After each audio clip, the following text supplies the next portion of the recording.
What is the best dating advice you've ever received? From Bojack Horseman.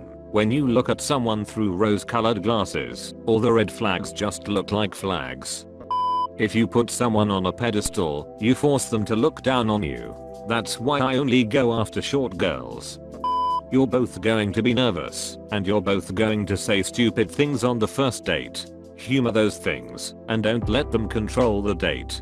First dates have a different grading scale. Anything short of gunplay is a success. You don't owe anyone a date/relationship. Yes, S/T may be a nice person, but if you're not attracted to them, you're not attracted to them. Nice isn't enough. A breakup is not a negotiation, and you can break up with someone for any reason at any time. Don't fall for the sunk cost fallacy. Exercise a lot of caution around someone who has an extensive list of people who have wronged them. It won't be long until you're added to it. If she's always on her phone when you see her, but takes hours to reply to your texts, she's not interested, bro. Likewise, if she can't put her phone down for an hour, she isn't worth your time. Most of the time mixed signals means no. Or, I don't know what I want, and I'm a mixed up person, in a mixed up part of my life, or a flake. All of the above indicate that it's often best to move on. While you absolutely don't want a one-sided relationship as a whole, you don't have to be perfectly fair for everything. Things like who drives more, or who pays more, or who plans what to do, or who initiates intimacy can be skewed to one side. A good relationship should be split 60/40, with both people trying to be the 60. Treat a first date like making a new friend. Try and ignore anything sexual, and you'll have a much more relaxed atmosphere. I break this rule with a goodnight kiss, so they know I'm interested. You can't control your partner. Your partner will do things you don't want them to. You just have to decide what's a deal breaker. This one's really important, but requires a certain level of maturity and security. Don't beat around the bush and try to win a girl over with subtle hints. Just go tell her you like her. Even if she says no, she will still respect you above all the other men who don't have the balls to approach her. Cousin. Well, I still don't have the balls though. What on earth is going to happen after she said yes? I'm so afraid of awkward silences. Gosh. Here's a quick story about awkward silences and what to do. Confessed I had feelings for this girl while taking a train ride to the mall after some early afternoon classes. I imagine that my anxiety and just wanting to say itness came off as quite surprising and overbearing that when she didn't say anything for a few seconds I just got off the train, which had thankfully come to a stop after I said it. I was an idiot, but at least I said it. Love is teamwork. It's not you vs me, it's us vs the problem.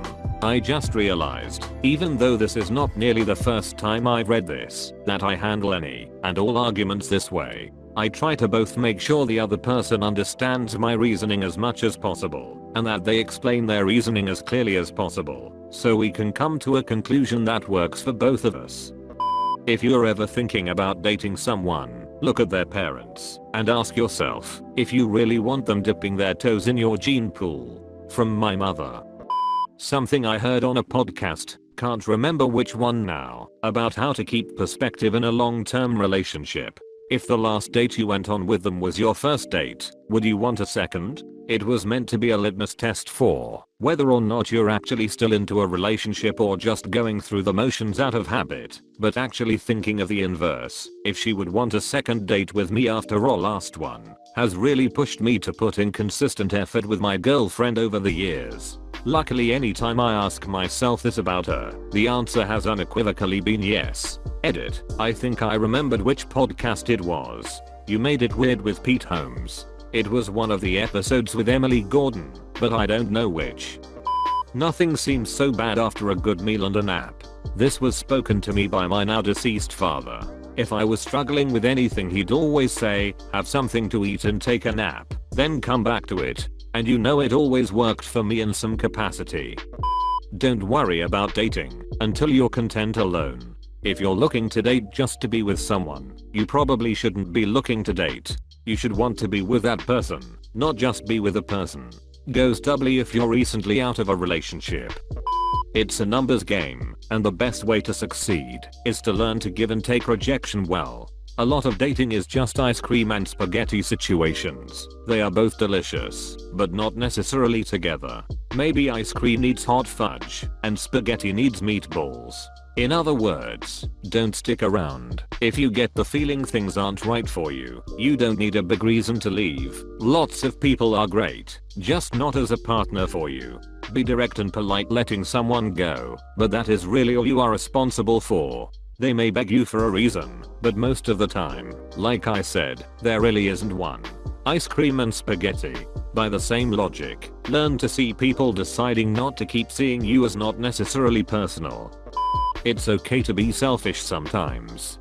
Don't stick your pee-pee in crazy. If you have an unquenchable thirst for crazy, then be as careful as possible and anticipate any possible problem that could arise from it. There's a high probability that maintaining a high school relationship after one of you moves away for college is not going to work. Communication is important, but only on a foundation of compatibility. And while relationships take work, it shouldn't feel like a work. My mom, happily married for many years. Basically, you cannot talk through fundamental differences and shouldn't compromise on your financial habits, hobbies, interests, social energy, hopes, and dreams in life, like too many couples do because my sister, guys don't go for the prettiest girl in the room. They go for the prettiest available girl in the room. Basically, if you want him to want you, make it obvious to him that you're interested if he is. If he's not, then you'll know and can move on to someone else. A couple things from two different people from different walks in life. Make sure your lives are going in the same direction. It doesn't matter how much you like each other, if they are not going in the same direction, you two will eventually have to split up your paths or make compromises. Never rush anything. Make sure you find out about their criminal record before you marry them. Don't sweat the small things, but also voice your concerns. When you date people, there are going to be little nuances or things they do that might drive you crazy or annoy you, such as leaving cupboard doors open, not tightly shutting jar lids. You need to simply accept these things rather than letting the annoyance build up over time and poisoning the relationship. However, you also need to talk to your partner and mention these. If you bring it up a little in a conversation, they will probably try to fix this, and it's important to let them know to voice their concerns too. If you let it build up and end up yelling about it, it will just make them resentful. TL. Doctor, let things go, but don't shy away from politely bringing problems up. Actually be yourself. It's so cliche, but it actually changed my entire dating life, and I met my wife soon after. Spent way too much time acting like someone I thought ladies would like more. It's the stupidest thing to do, because you're literally getting people to like someone who isn't you, and that never lasts. You are just prolonging rejection, and worse, you might be missing out on someone who finds your unique quirks or whatever very attractive. When you are truly just being yourself, you might get a lot more quick rejections, but honestly that's better in the long run and doesn't waste your time. You'll find you get much better real success just being yourself. Try to find a girl you like, not a girlfriend. I see a lot of guys saying they want a girlfriend, and I'm a guy. I suspect women can tell when a guy is interested in them as a person versus when a guy is pursuing them because they could fill that particular role. Even if you do fool the girl, it might not work out in the long run. I think I had a friend with this problem. He seemed to always be in 4 to 8 month long relationships, and I suspect it is because he modified his behavior in order to get in a relationship with basically any girl that was interested, and it took some time before his real personality came out and either he or the girl figured out they weren't compatible. You can fall in love with the wrong person. People do it all the time. Be careful who you fall in love with. Also, relationships don't fail because people change. Relationships fail because people don't change. Unfortunately, there are a lot of people in relationships who are just waiting for the other person to change. If you have to change for someone, not change by giving up bad qualities, but by pruning off good qualities, it's not going to last, and it will end miserably. Be the best version of yourself. You'll end up being someone else's one, and you'll find a great match. It may seem pretty obvious, but it took me 28 years to really understand it. Don't waste your time wanting someone who does not want you back. A lot of culturally influential TV teachers meant that if you try hard enough you can win her over. That's not how it works, and it goes both ways. If you have feelings, state them clearly. If they aren't reciprocated, move on. If someone has feelings for you and you don't reciprocate, just state it clearly. It may suck to hurt someone in that moment, but it's much better than alternative